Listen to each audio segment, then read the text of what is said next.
For my conflict, I chose the genocide in Sudan, which is also referred to as the Darfur region, which lies in the western part of the Sudan, which is Africa's largest country. It's near the borders with Libya, Chad, and the Central African Republic. It's currently a conflict that is a product of explosive combination of environmental, political, and economic factors. It began in 2003 when rebels launched an insurrection to protest what they contended was the Sudanese government's disregard for the western region and its non-Arab population. So, ethnic persecution often involves dominant groups targeting minority groups based on perceived ethnic differences, which is what was happening in Darfur. But some different differences that are going on is the cultural practices. So there's many different languages and religions. Often people are Arab, but they might not choose that religion, so then they're shot down for that. The historical context, which is like migration, colonization, and then their ethnic identities, and then the social perceptions, which is how they treat each different ethnic group. So understanding these helps us analyze the dynamics of ethnic relations and then the impact of the social structures on the ethnic identities. So, like I said before, they were in a conflict over a combination of environmental, political, and economic factors. But this goes hand in hand with what the bigger groups were doing. They wanted to remove the ethnic groups, so there were a couple different militias that targeted the non-Arab ethnic groups, and then they just wanted to remove them from the land, which also goes hand in hand with ethnic cleansing. And then systematic actions, which is they had multiple mass killings, rapes, and forced displacements, which is when people are forced out of their homes. Multiple villages were burned, and then survivors were often taken or forced into refugee camps, or unfortunately across borders into a different country. I think it's appropriate to use ethnic cleansing because of the destruction to the cultural heritage that they have of each ethnic group. Religious sites were destroyed, and then the international recognition. The United Nations has been helping, and other international borders have recognized the events in Darfur. But it is an example of ethnic cleansing because the militias and the Sudanese government systematically targeted non-Arab ethnic groups.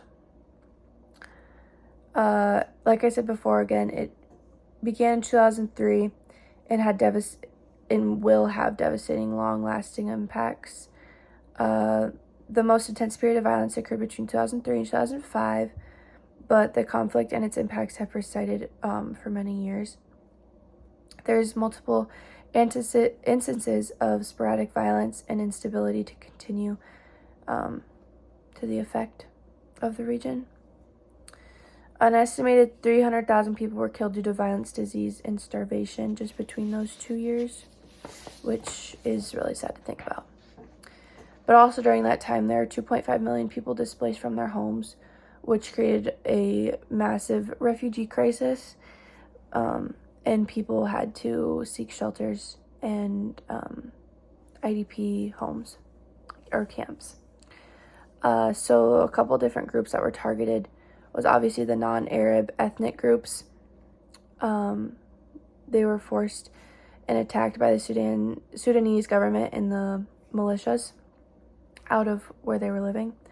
And then some of those different actions by the Sudanese government and the militias, some of the actions that they took were mass killings, sexual violence, forced displacements, and then destruction of property, which was burning down their homes, their villages, their property, everything that they could find.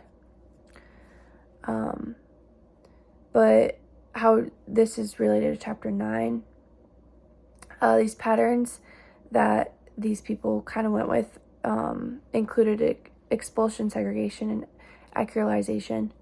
So, for an example of expulsion, the non-Arab ethnic groups were obviously forced out of their homes, and then they attacked villages, leading to mass displacement, and over 2.5 million people were forced to flee. And then the segregation, the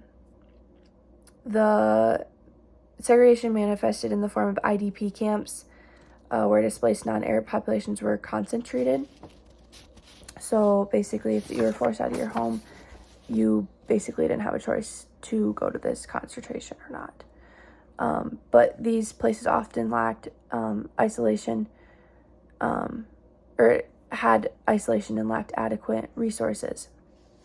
But then the accuratization, it was less prominent, but there were instances where non-Arab groups were pursued to adopt Arab culture and practices to avoid prosecution. So they just chose to be Arab just so that they were not hurt. And then obviously ethnic cleansing, because their goal was to remove the non-Arab people. And then how it influences some different patterns and stuff. The influence of migration, there was mass displacement, refugee crisis, obviously, due to millions of people's being displaced. And then a couple different countries that people went to were Chad, which hosted around 400,000 refugees. And then as well as Egypt, South Sudan, Ethiopia, Central African Republic, and then Libya and Israel. And then all of these countries as well helped in helping families get back on their feet. And then a couple different organizations and militaries and stuff that help these families. The OSHA helps, the United Nations High Commissioner for Refugees, and then the World Food Program are some of the big ones that I noticed, as well as Doctors Without Borders, and then the International Rescue Committee. They all house refugees or give refugees resources that they need to just make a living or stay healthy. And then just 4 different points that really stood out to me were the scale of the humanitarian crisis, just being like how many people got displaced and how many people were truly like killed and were turned into refugees in a matter of time. And then the systematic nature of violence, the international response, which is like how many organizations wanted to help and how many people stepped in different countries. And then also the long-term impacts. So millions of people will forever be needing humanitarian needs and still be living in refugee camps.